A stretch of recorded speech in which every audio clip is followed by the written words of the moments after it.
This woman, when I met her, she said, I want to make a record, but I'm 74, and I'm not living in Minkin Gin, as I used to be accustomed, so I need some help.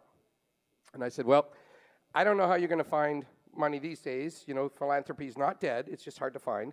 But when you say invest in my music career, people laugh. But I said, there's this social thing. You can kind of do crowdsourcing on the internet. So she wrote all the things down on a napkin and put it out there and raised the money for her album. And there's a lot of young people that could take a page out of your business book. She is another grand dame of this country. Please welcome Pam Hyatt. Bless James. Now, how do I lower this, dear heart? Okay, I think I can do it.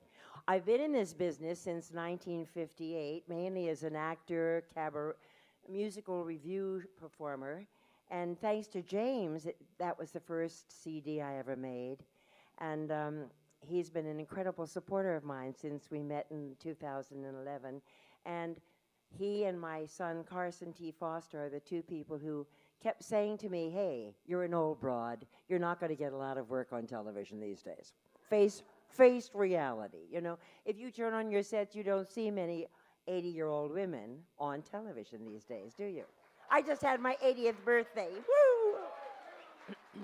At any rate, there is a person I want to introduce to you now. And this person has come a long distance. Yeah. And I'd like to bring him forth, so please bear with me for a moment while I call him from Hempstead, Long Island, New York, okay?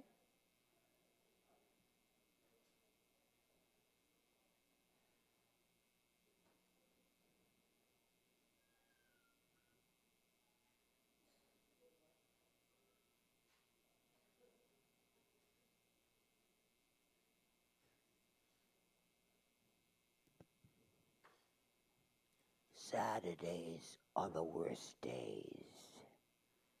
I've had a lot of them in my 83 years, but they never hit me this hard till I started walking and working at Walmart. I've lived through 15 presidents, 4 wars, and 2 wives. I was once a hero, an admired man, a respected father and husband. That's all behind me now. Since I retired, I've lost touch with both wives and 2 of my kids. I also shit my pants this morning. It's not like I never shit them before. It happens to everyone. It's just the metaphorical icing on the dog turd of a cake that my life has been these last few years. As men grow older, they're supposed to grow more intelligent and wise. I probably would have been one of those men had I not decided to take that Walmart greeter's job. I took every shift I could because I needed the money, but day in and day out, of saying hello to some of the most awful people I've ever seen has truly worn my patience thin. I smile and I wave. Sometimes I hand out a smiley face sticker to a child. Sometimes the adults smile back, sometimes they just ignore me. Sometimes the children smile back, and sometimes they just tell me I smell like pee. When men get older, they're supposed to grow more intelligent. Line.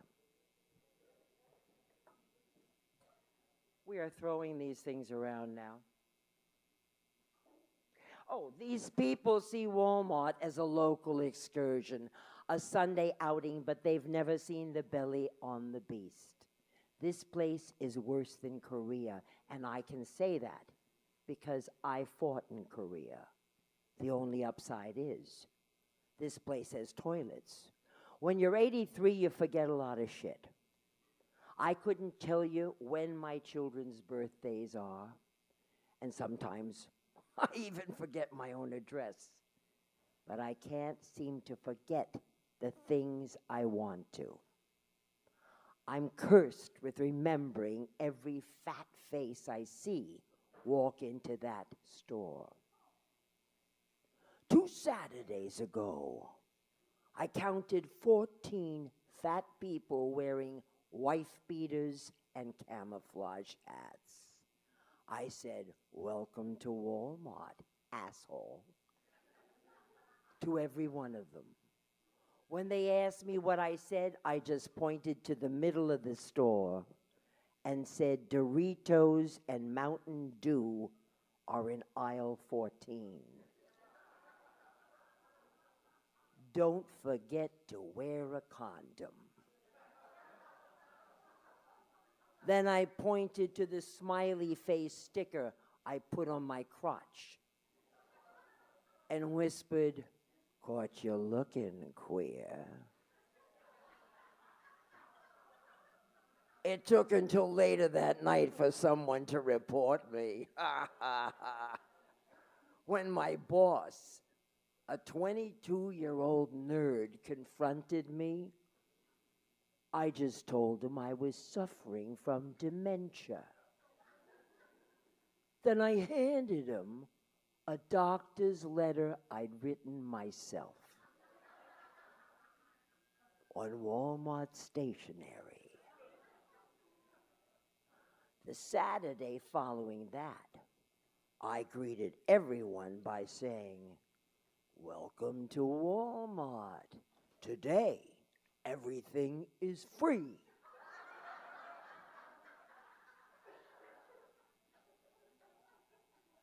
By 2 o'clock, the police had attempted to arrest 7 people for theft. When I was again confronted by my boss, I just started talking to an imaginary woman standing behind him. Then I sang the Star-Spangled Banner. He let me go with not so much as a write-up. People in American society don't have much respect for the elderly, but I think there is a certain power in being unassuming. So later today, I'm going to rob that Walmart at gunpoint. When the cops finally show up, I'll yell, "Where am I? Where's my wife?" Then I'll intentionally piss my pants and start crying. Thank you.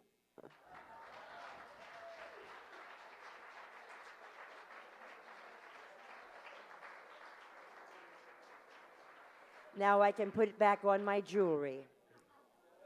The next little item I am going to present you with was written by Ray Jessel, who wrote my very first nightclub act in 1959. It was a musical, it was comedy in music. And I was partnered with a young man named Jimmy Hannon, and the critics here all said we were the Elaine May and Mike Nichols of music. We were the Canadian Ford and Hines, if you're old enough to know what I'm talking about. And we got fantastic reviews here in Toronto in 1959, and then we were sent on a tour of northern Quebec.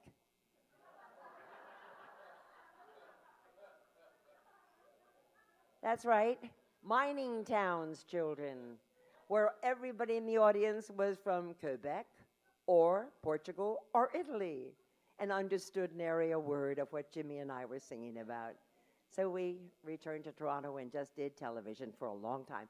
Okay, this song is Ray Jessel's wonderful tribute to the dear person named Shirley Temple. Are you all old enough to know who she was?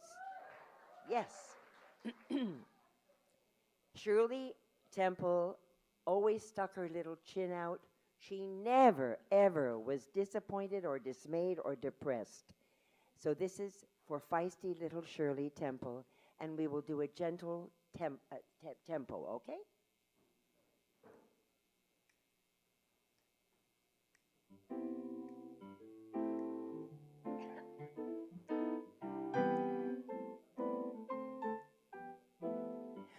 When things are dark and gloomy, I don't let the dark get to me, but instead I hold my head up high.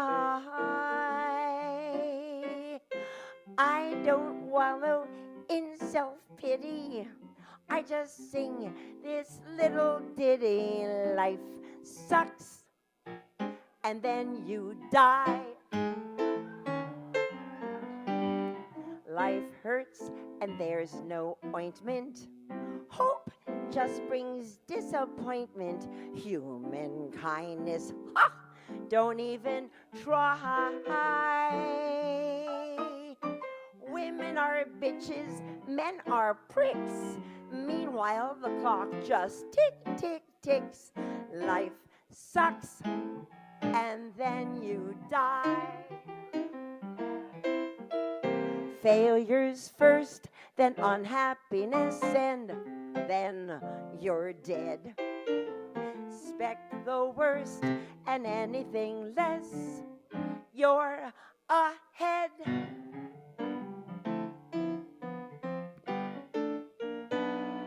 Life hurts, and there's no ointment. Hope just brings disappointment. Human kindness, ha, don't even try. So let's share our misery now. Come on, people, sing with me now. Life sucks, and then you die. It's all a crock, this life ain't worth spit. Take my word. First you're in hock, then you're in shit, then you're in turd. And don't count on the hereafter. Harps and wings, excuse my laughter. Hell may be, but heaven, it's a lie. This life here is all we've got, folks, and it is already shot, folks. Life sucks, and then goodbye. So let's share our misery now. Come on, people, sing with me now. Life sucks, and then you die. Thank you.